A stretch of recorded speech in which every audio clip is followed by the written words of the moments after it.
Politics, surely more potent than ever, continue to divide Americans right down the middle as the gap grows deeper by the day. And we look at the images of these individuals who lost their lives, and in the wake of it, there is so much discussion about the division in this country. Joining me now, the co-author of Unified, How Unlikely Friendship Gives Us Hope for a Divided Country, Congressman Trey Gowdy, and that was co-written by Senator Scott. Good to have you back on the show tonight, Congressman. Thank you very much for being here. Yes, ma'am. You know, I want to start with what we left off with Jonathan Swan, who covers the White House, and talking about the sort of battle that goes on and the fingers that are pointed over what happened at the synagogue this weekend. But he felt that the responsibility lies more on the president than it does on the press because he is, quote, the most powerful person in the world. Do you agree with that? Well, I certainly agree he's the most powerful person in the world. He has a unique opportunity. I have never been good, Martha, at changing other people's behavior. I need to be good at engaging in self-reflection. And if every one of my fellow citizens would look in the mirror and say, what can I do to improve our country? How can I be less divisive? How can I be more intentional in my efforts to unify this country? I can't change President Trump's behavior. I can't change the headlines at Politico and the Washington Post. What I would love to see the president do when he goes to Pittsburgh is to eulogize the lives of those lost. That's what's unifying. Just like in Charleston, when 9 of my fellow South Carolinians lost their lives simply because they are black. Get to know the people who lost their lives. That would be unifying for my fellow citizens. But politicizing tragedies hours after they happened is just reflective of how incredibly divisive we are. Here's a picture that you tweeted with sort of like your dream of how you wish things could be. Explain what you meant here. Well, Bill Nettles in that picture was the U.S. attorney under President Obama. He's to the left of Chairman Mao politically.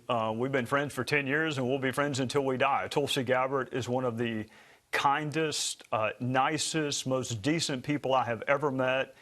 She happens to be a progressive from Hawaii. You wouldn't put a progressive Hindu from Hawaii with a 3-part Calvinist Republican from South Carolina.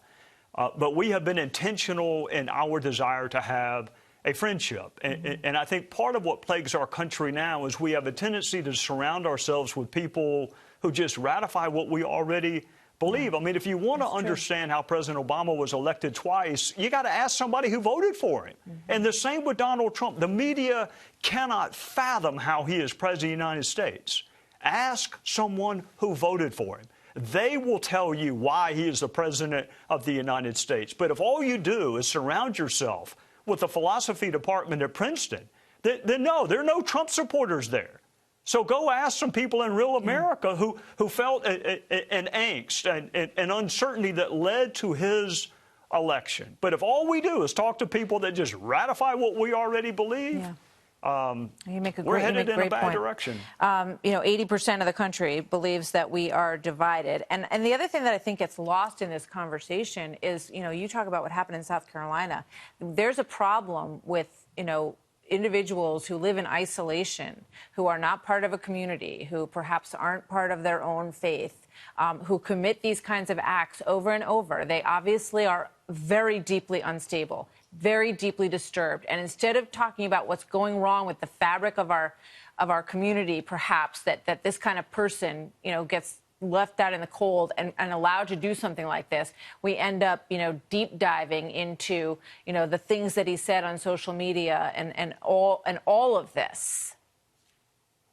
Well, speaking of things that ought to unify us, Martha, there ought to be common standards of decency. There ought to be a common acknowledgement that we need a moral code by which we live, that racism is wrong, that intolerance is wrong, that what Dylan Roof believed before he got in the car and drove to Charleston, not just what he did, but what he believed before he got in the car is reprehensible and insidious. And the same with the shooter in Pittsburgh. But when we lose that sense of unity, that there is a moral code that is not relativistic, it exists every day, then it leads to this kind of malaise that unfortunately we find ourselves And tragedy used to be unifying, but now, Martha, it lasts for about 30 minutes. Yeah. I want to focus on the victims. If President Trump will focus on the victims and their lives, I think that's what my fellow Americans would love. Not focus on the shooter and not focus on the politics of it.